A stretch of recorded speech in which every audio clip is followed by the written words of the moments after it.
지난 주간에 하나님의 오직이라는 말씀을 붙잡고 한 주간을 살았습니다. 저는 하나님의 오직이라는 이 단어가 그리스도를 통해서 하나님은 모든 것을 치유하시고 회복하셨구나. 이게 하나님의 오직이구나. 믿어지니까 너무 하나님께 감사했습니다.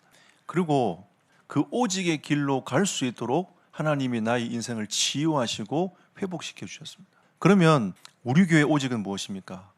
이 생명의 복음이 여러분과 저에 있는 현장에 전달되어지는 것이 하나님의 오직입니다. 이걸 위하여 시스템을 만드는 거죠. 어떻게 해요? 성경적으로. 이게 하나님께서 우리에게 보여주시는 길입니다. 그리고 하나님이 우리에게 주시는 명령이 있지 않습니까? 모든 민족으로 제자 삼으라. 이 주님의 지상 명령을 우리는 어떻게 응답받을 것인가? 어떤 제자를 세울 것인가? 특별히 우리는 이만대하게 이 그리스도의 운동을 할 수 있는 제자를 키워내자. 그리고 전 세계 237 나라에 파송할 수 있는 이 선교 제자를 키워내자. 이런 중심을 가지고 우리가 그 걸음을 걸어가 보자. 이게 우리의 오직인 거예요. 그다음 우리가 후대를 놓치면 어떻게 됩니까? 후대에게 다른 게 심어지면 어떻게 됩니까? 우리가 잘하든 못하든 간에 우리의 중심은 변하지 않아야 돼요. 우리가 하나님을 향한 이 중심과 이 마음은 변하지 않아야 됩니다. 후대를 어떻게 살릴 것인가? 우리는 이 일에 중심을 담고 가는 겁니다. 그럼 어른들의 오직은 어떻게 됩니까? 우리 중직자들과 지금 우리 집사님들, 이 성인들의 오직은 어떻게 돼야 됩니까? 어떻게 하면 이 후대가 마음껏 복음 누리면서 응답받는 장을 열어줄 것인가? 이게 우리의 오직이 돼야 되는 거예요. 어떻게 하면 우리가 치유사에 가면서 이 세상을 치유하고 복음의 빛으로 치유하며 갈 것인가? 이게 우리의 오직이 돼야 돼요.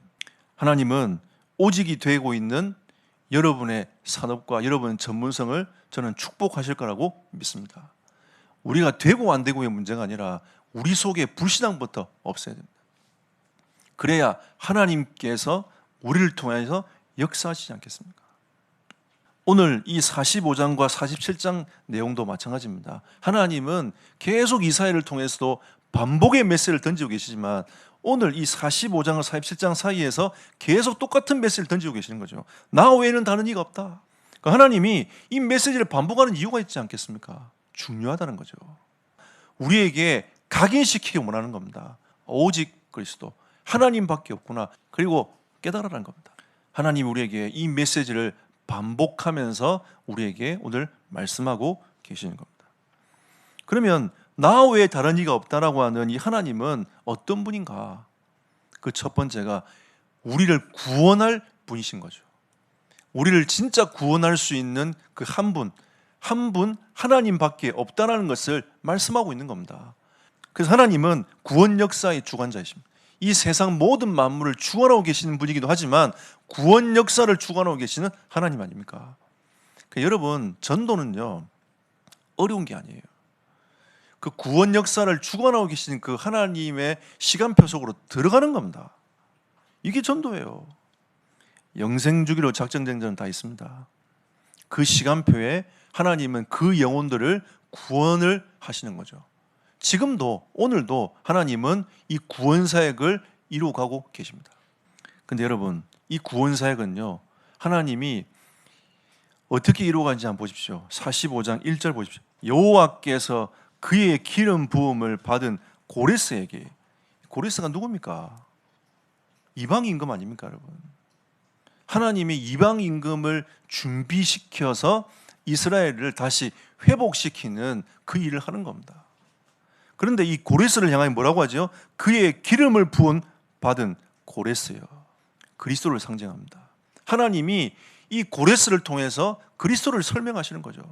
이 오늘 본문 말씀을 하고 있는 이 지금 시대는 아직 바벨론 시대가 오지도 않았어요. 그런데 하나님은 미리 말씀하시면서 예언을 쭉 하신단 말이에요. 구원 역사의 주관자신 하나님께서 앞으로 고레스가 일어나서 너희를 구원하고 회복시켜 나갈 거다. 47장 4절에 보니까 이 말씀은 누구 하시는 거죠? 우리의 구원자는 그의 이름이 만군의 여호와 이스라엘의 거룩한 이시니라. 당신의 이름을 걸고 하나님께서 말씀을 딱 하시는 거죠. 구원 역사의 주관자십니다. 그리고 이 하나님 어떤 분이십니까? 구원, 이 우상과 비교할 수 있는 대상 자체가 안 된다라고 하나님이 말씀을 하고 계시는 겁니다. 여러분 46장 1절 보십시오.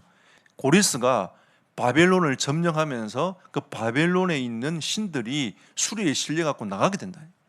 그런데 그들은 그 시대를 제패했던 바벨론 아닙니까? 그런데 하나님은 뭐라고 하냐면 그 우상의 가치는 너희를 구원할 수 없다라고 얘기하는 거죠. 반짝 그들이 왕성해가지고 영원한 것을 누리는 것처럼 보이지만 결국 그건 다 허망하게 되는 거야. 우상과 하나님은 비교할 대상이 아니다. 이게 하나님의 메시지입니다. 여러분, 우리 하나님은 여러분의 생각과 비교할 수 있는 존재가 아닙니다. 여러분의 현실과 상황과 비교할 수 있는 존재가 아니라니까요. 여러분의 생각에 왜 하나님 나에게 응답하지 않는가라고 하는 그 무능한 하나님으로만 생각하고 있는, 그렇게 비교할 수 있는 하나님이 아니라는 거죠. 그래서 하나님은 당신을 45장 5절부터 19절까지 당신이 어떤 분인가에 대해서 드러내십니다. 뭐라고 말씀하십니까? 나는 창조주가 있냐? 나는 빛도 만들었다 라고 하시면서 당신이 창조주이심을 쭉 설명합니다. 그리고 두 번째는 뭐라고 설명하죠? 공의의 하나님이니라. 여러분 생각대로 움직이는 하나님이 아니에요. 하나님의 공적인 구원사역을 딱 걸어놓고 그 중심으로 하나님 지금도 일하고 계시는 겁니다. 그러니까 여러분 생각에 맞다 틀리다 그런 하나님이 아니라니까요. 하나님은 지금도 237과 5천 종족을 향하여 구원사역을 두고 가고 계십니다. 그리고 하나님은 역사의 주관자시다 라고 말씀하고 있습니다. 하나님이 고레스를 들어 세워가지고 구원의 역사를 이루어가지 않습니까? 그리고 하나님은 그렇게 강성했던 이 바벨론 하나님이 심판하시겠다고 47장 1절에서 15절 말씀하고 계시는 겁니다. 원래 이 메시지를 1시간, 2시간 한다고 해서 여러분이 잘 알아듣는 게 아니라 이 말씀을 묵상하면서 하나님 앞에 섰을 때에 성령이 역사하신단 말이에요. 그래서 한 주간 동안 여러분 이 말씀을 어떻게 묵상하고 가느냐가 가장 중요한 관건입니다. 그래서 여러분들이 말씀을 딱 받고 이걸 나에게 어떻게 적용할 것인가를 생각하시면서 한 주간 동안 쭉 인도받아 나가는 은혜가 있기를 축복합니다. 그러면서 하나님은 우리에게 두 번째로 치유 메시지를 선포하시는 거죠. 45장에 또 46, 47장에 계속 나오는 메시지 아닙니까? 나 외에는 다른 이가 없다. 하나님이 오직의 메시지를 우리에게 선포하십니다. 구원의 길, 다른 길이 있느냐? 없지 않느냐? 네가 가지고 있는 그 문제에서 빠져나올 수 있는 길, 다른 게 있느냐? 없지 않느냐? 여러분, 문제는 정말 축복입니다. 왜 축복입니까? 하나님이 우리에게 문제를 주는 것은 힘든 게 아니라 오직을 향해 갈 수 있는 길이라니까요. 제게 많은 문제와 어려움이 있었습니다. 어느 날 오직이 되더라고요. 내가 체질이 안 돼서 그렇지 오직을 향해 가는 인생을 하나님 바뀌었구나. 그리고 계속 믿음의 고백을 계속했습니다. 45장 22절 하나님의 메시지는 무엇입니까? 237을 치유하는 메시지입니다. 지금 수많은 영혼들이 이 복음을 못 듣고 있지 않습니까? 하나님이 우리나라를 세운 것은 이 수많은 나라에 이 생명의 복음을 전달하라고 하나님이 여러분과 저를 부르신 겁니다. 그리고 46장 13절 보십시오. 하나님의 구원은 지체하지 않습니다. 여러분 아잖아요? 다른 사람 통해 하나님 하세요. 그러니까 우리의 기도가 어떻게 되냐? 하나님 구원 역사를 나를 통해 이루어 달라고 계속 기도하는 겁니다. 하나님의 그 응답과 축복을 가지고 계속 기도하는. 저는요 이거 237과 5천 종족 살리는 이 응답을 우리 교회가 하도록 진짜 기도하고 있습니다. 왜? 하나님의 언약입니다. 그러면 누굴 통해 할 건가? 하나님이 이 공동체를 통해서 하시도록 기도합니다. 여러분 그동안 가져왔던 이전 생각을 다 버리세요. 그리고 하나님이 새 일을 행하실 그 하나님을 바라보면서 우리는 새 꿈을 꾸고 가야 돼요. 그럼 제가 무슨 뭘 가지고 있다고 하나님 앞에 내가 하나님 앞에 쓰임받고 사용받을 수 있겠습니까? 하나님은 지금까지 제 중심을 딱 보시고 저를 인도하셨고 사용하셨어요. 그밖에 없어요. 그래서 저는 진짜 하나님께 영광을 돌릴 수 있는 겁니다. 그리고 46장 8절에 하나님은 장부가 되란 말은 다른 말이 아니라 네 마음과 삶을 치유하라. 무엇이 치웁니까? 신명기 5장 32절 33절 말씀처럼 좌로나 우로나 치우치지 말고 말씀을 굳게 딱 붙잡아라. 나의 인생이 오직이 딱 되는 겁니다. 하나님이 나에게 주신 그 달란트를 가지고 2, 3, 7, 9, 5천 종족을 두고 내가 어떻게 응답받아 갈 것인가. 이게 오직이 되면 됩니다. 그럼 또 우리는 생각하죠. 집권이만 월급 받아갖고 뭐 하겠냐. 그렇지 않습니다, 여러분. 하나님 중심입니다. 중심 있는 자가 산업을 해야 하나님께 쓰임받는 거예요.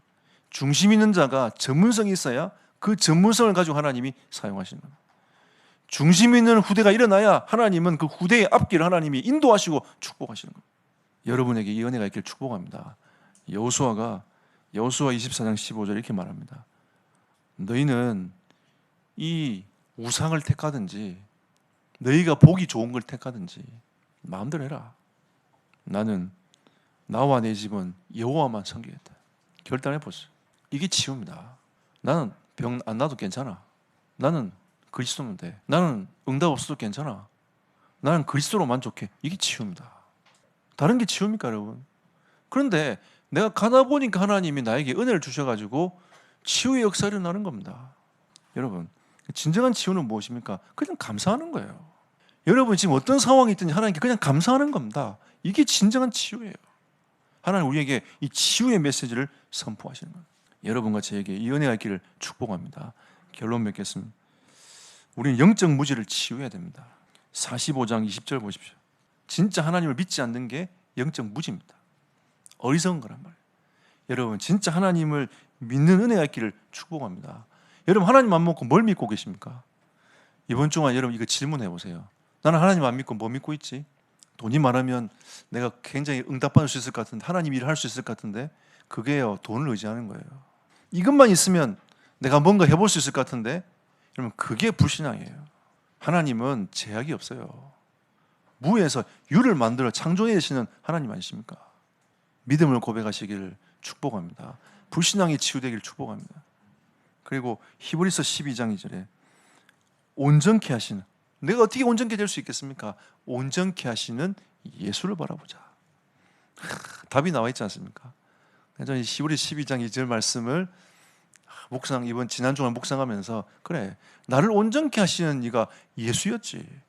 나를 온전케 가시는 분도 예수였지. 제가 여러분한테 괜찮아요 이렇게 말을 하는 이유가 있습니다. 여러분 왜 괜찮은 줄 아십니까? 예수만 바라보면 회복될 거니까 괜찮은 거예요. 실수하는 사람이 있습니까? 어리석지 않았던 적이 있습니까, 여러분? 우리는 다 어리석고 실수하고 살아갑니다. 근데 우리의 진짜 실수는 뭐냐? 그런 걸로 인하여 예수를 버리는 게 진짜 실수예요. 그런데 그런 걸 통해서 예수를 붙잡으면 그분은 성공된 인생을 사는 겁니다. 그게 영적 서밋으로 가는 길입니다. 여러분 어떠한 일이 있더라도 주님을 놓치지 않는 은혜가 있기를 축복합니다.